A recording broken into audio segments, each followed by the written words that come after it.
Thank you everyone for coming today for our second field guide day walk. We're going to be looking for some animals today here at Great Neck Wildlife Sanctuary.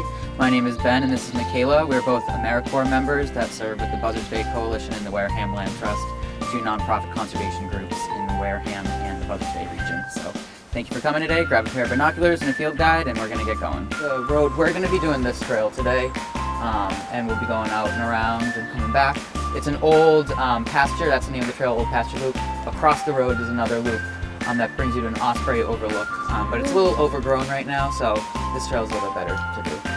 Smaller friends up front here. Can I have my friends up here? We're gonna stop just for a quick second. You guys have your binoculars, you're using your eyeballs, you're looking for animals with your eyeballs. The big thing you have to also do is use your ears. So before you guys walked up here, I heard a few birds over that way. Let's stop for a second and see if you guys can hear those birds over that way. There's two I heard.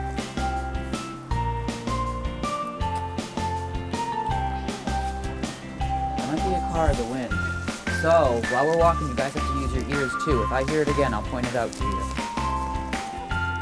So these are some of the common birds that you'll probably see in the forest. So you might have heard them before, or you might have heard their names before, but this will kind of give you a face to some of the names. I know one. And which one do you know? Vermilion flycatcher. Wow, that's awesome. It's not even on here. Yeah, no, that's not on here either. I haven't seen one of those in a while. Let me see if I can find.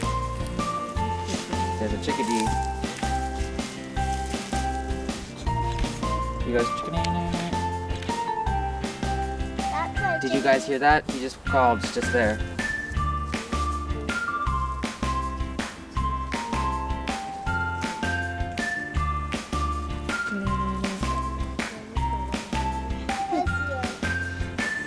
Did you just hear him right there? He called.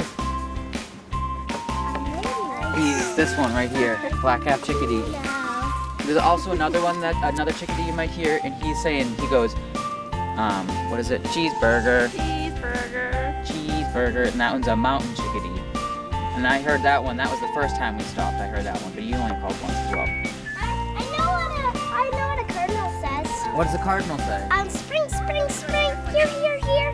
Yeah, that's what he says. That's right. Anyway, if you can, usually when you do like when you start off birding and things like that. So I heard a chipping sparrow. There's a lot of types of sparrows. So when you first start birding, or when you first start doing other wildlife watching, you usually go by like the shapes. So sparrow is a very simple shape. It's a small head, it has a short beak. They usually have the spotted pattern. So although I might not be able to tell exactly if it's a field sparrow, or if it's a chipping sparrow, or if it's a swamp sparrow, which all look very similar to each other, at least you can recognize the body shape and you'd be able to say that that's a sparrow. Tree cookie. Oh my gosh, a tree cookie! Looks like something tried to get too. See?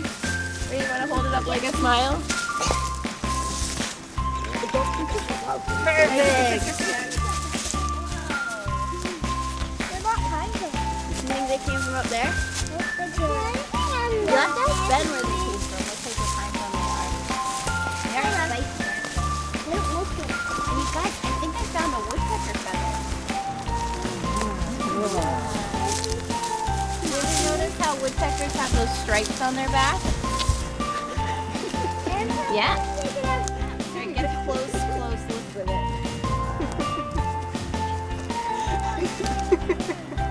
Good job, guys. Yeah, these stripes, they help them blend in with tree bark.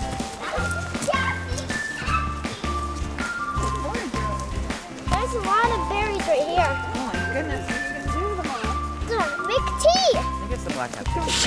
It's like a rock trick. Cheeseburger. I know. It's like a mountain. Hey, look, wait for me. That's the mountain. Oh, look, wait for me. To make tea. You have to find your own. He's a little creativity. And the leaf. Can we go down there, Mommy? Yeah. It looks like something hit it and it like split in half.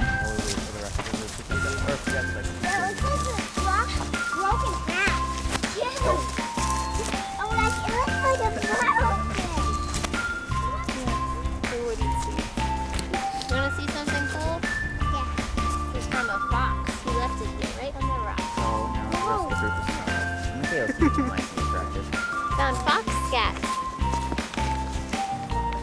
know. It's kind of gross.